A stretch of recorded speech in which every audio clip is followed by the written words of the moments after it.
السلام عليكم ورحمة الله وبركاته اخواني مشاهدي ومشتركي القناة الكرام، اسعد الله اوقاتكم بكل خير. ليفان موديل 2011. المحرك يدور ولا يشتغل. لقد شرحت في فيديوهات سابقة كيفية تشخيص خلل السيارة التي محركها يدور لكن لا يشتغل، إذ تكون خطوات الفحص التقليدي بواسطة لمبة الفحص. شرط توفر ضغط وقود كافي واصل للبخاخات. هنا يجب أن تتوفر الكهرباء للكويل أو الكويلات إضافة للبخاخات، وتكون هذه الكهرباء خط موجب عند وضع مفتاح السيارة على الأون، وخط سالب متقطع صادر من كمبيوتر السيارة، إضافة لتوفر التزامن الصحيح بين حركة عمود الكرانك وأعمدة أو عمود الكامات أو ما يسمى بسنتر المحرك. يجب أن تجتمع هذه العوامل لكي يعمل المحرك، وأي خلل في عملها يسبب توقف المحرك إذا كان ذلك الخلل كامل وليس جزئي، أي أنه المحرك يبقى يعمل ويمكن تشغيله أحيانا عند خروج بخاخ أو بخاخين عن الخدمة. وكذلك هو الحال مع الكويلات التي تضخم الكهرباء في شمعات الاشتعال. وتشخيص الخلل يرتبط بكل الجوانب المطلوبة لإدامة العمل، أي عند حصول قطع في الموجب نتفقد السلك الواصل إلى الفيوز، لأن أغلب الأحمال تأتي من الفيوزات. أما السالب المتقطع يأتي من كمبيوتر السيارة مباشرة، وأي خلل في الكمبيوتر يسبب قطع في تجهيز السالب ولا يمكن تعويضه يدويا. طبعا السالب أخوان يصل إلى الانجكترات وكذلك إلى الكويلات بشكل متقطع أي بالسنج، على عكس خط الموجب الذي يمكن عمل باي باس أو توصيل عن طريق فيوز خارجي. دعوني أشرح لكم قصة هذه السيارة القادمة من بلاد الصين. وضع ضفيرة الأسلاك متوسط العمر. البخاخات تعمل خارج السيارة، وكذلك الكويل. ضغط مضخة الوقود جيد ولا مشكلة فيه. الموجب للكويل واصل وكذلك للبخاخات، لكن لا يوجد سالب متقطع. قمت بتعرية وتتبع الأسلاك وصولا للكمبيوتر. طبعا أسلاك السالب المتقطع أخوان، السيارة كانت في 3 ورش. تم شراء كمبيوتر جديد مع حساس كرينك، لكن صاحب السيارة لم يعطي الإذن بتركيب الكمبيوتر الجديد للفني الذي حاول تشغيل السيارة.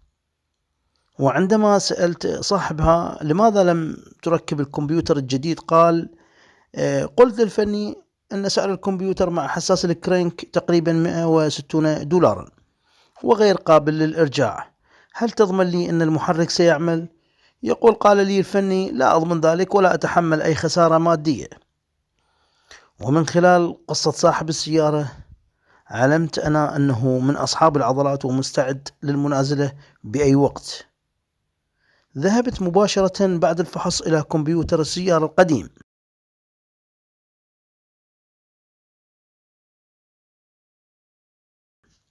فككت الغطاء، فإذا بالدرايفر الخاص بالتحكم بنبض البخاخات تالف ومحترق جزئيا.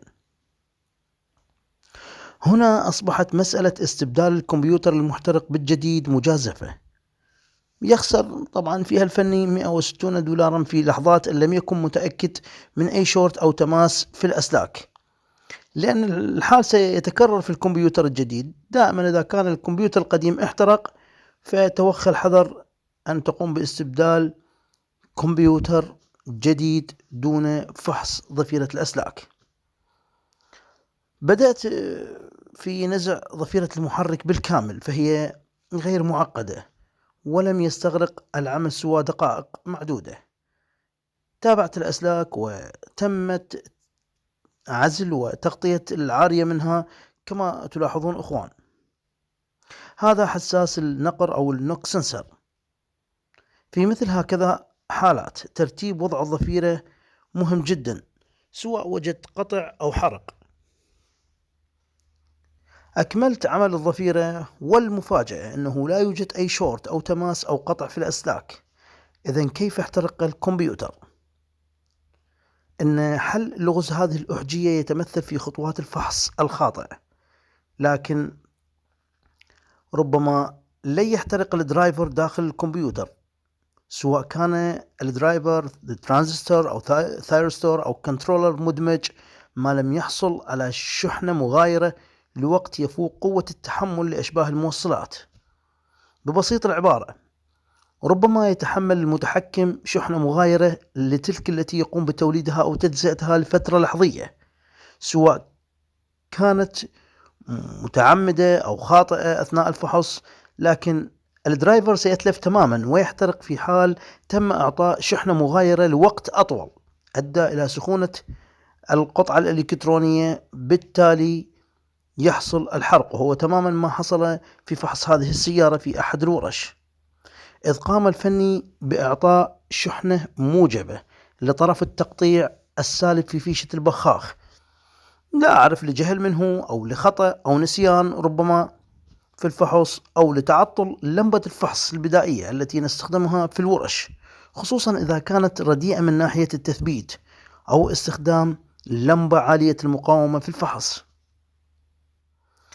قمت بإرسال صاحب السيارة لأخ عزيز يعمل في صيانة الأجهزة الدقيقة، وقام بالحام كنترولر جديد كما تشاهدون. ركبت الكمبيوتر بعد التصليح على السيارة وكل شيء تمام، وبدأ بإصدار السالب المتقطع للبخاخات والكويل، لكن السيارة لم تعمل أيضا. هنا يثبت صحة تفسيري لخطأ فحص السيارة مسبقا، إذ أنه الخلل لم يكن في الكمبيوتر ولا في توقيت أو سنتر المحرك. إذن أين الخلل إذا كانت كل العوامل المطلوبة متوفرة؟ هنا قد نعطي الحق لأصحاب الورش الذين لا يطيلوا التفكير بالخلل، وهمهم الأول هو الكسب المادي السريع على حساب السمعة ومساعدة الناس. عند وضع مفتاح السيارة على الأون يجب أن يكون هناك موجب واصل للكويل كما ذكرت لكم، وكذلك موجب واصل لكل البخاخات، وهو موجود في حالة هذه السيارة. هنا الفني قفز للمرحلة الأخرى ظنا منه أن وجود الموجب والمفتاح على الأون يكفي لعمل المحرك، قال خلاص دام هناك موجب موجود والمفتاح على الأون إذا لا توجد مشكلة في الموجب. ذهب إلى المرحلة الثانية وبدأ يبحث عن السالب المتقطع. طبعا أخوان، منطقيا أو بديهيا إذا كان الموجب الثابت موجود والسالب المتقطع موجود لابد أن يعمل المحرك إذا توفرت باقي الشروط. هنا أخوان الفني لم يضع في الحسبان هل أن هذا الموجب يبقى ثابت عند تدوير المحرك. كل القصة والفيديو يتمحور حول توفر هذا العامل الذي يغفل عنه الكثير ويؤدي لخسارة مبالغ مادية عن طريق استبدال كامل نظام التشغيل في بعض الورش دون مراعاة لحالة أصحاب السيارات. تأتي للورشة ويقوم بفحص شامل للسيارة ويجد كل شيء يعمل، وكذلك الكمبيوتر يصدر الباسنج أو السالب المتقطع، لكن في الأخير يقرر استبدال ضفيرة الأسلاك، وربما السيارة تكون فيها إموبلايزر، يعني التغيير نظام كامل في مثل هكذا حالات. هنا الموجب ينقطع عند تدوير المحرك، بالتالي يتسبب في فشل الإقلاع عن صح التعبير. السبب هو في قاعدة الجزات التي لا قرار لها في هذه السيارة. كل شيء في السيارة مربوط بشكل عشوائي أخوان، حتى وإن كان موديل السيارة 2011، لكن كما تلاحظون كل شيء عشوائي. ربما تكون هكذا أعطال نادرة الحصول في السيارات الحديثة التي لم يتم التلاعب في ضفيرة الأسلاك، لكن قد تكون أكثر حصول في السيارات التي تم عمل كثير من الوصلات الغير نظامية. وأنت صاحب ورشة تأتيك هكذا أنواع من السيارات، فلا بد من التعامل الصحيح معها خصوصا في خطوات الفحص. طبعا اخوان قمت بتوصيل موجب عن طريق فيوز واشتغلت السيارة، وسيتم إن شاء الله إرجاع الكمبيوتر الجديد الذي نستخدمه، وبعد أن نقوم بمعالجة موضوع ال RPM، لأن المحرك يرتفع دورانه وينخفض. اختصرت كثيرا أخوان في خطوات الفحص وفي كل شيء، اختصرت حتى لا يطول وقت الفيديو. المحصلة: مهنة إصلاح السيارات تحتاج للتفكير في بعض الأعطال وعدم استخدام الفحص الخاطئ، حتى وإن أتت السيارة لورشتك محملة على سطحها، إذ أي حرق أو تلف سيكلف صاحبها مبالغ هو في غنى عن دفعها، أو ربما يعمل صاحب السيارة مشكلة معك، أنه بعض أصحاب السيارات تكون لهم دراية ومعرفة في آلية عمل المحركات. طبعا أتمنى أن يرى الفيديو أصحاب الورش الذين مرت عليهم هذه السيارة. أرحب بأسئلتكم واستفساراتكم في تعليقات الفيديو، وسأرد عليها إن شاء الله أولا بأول.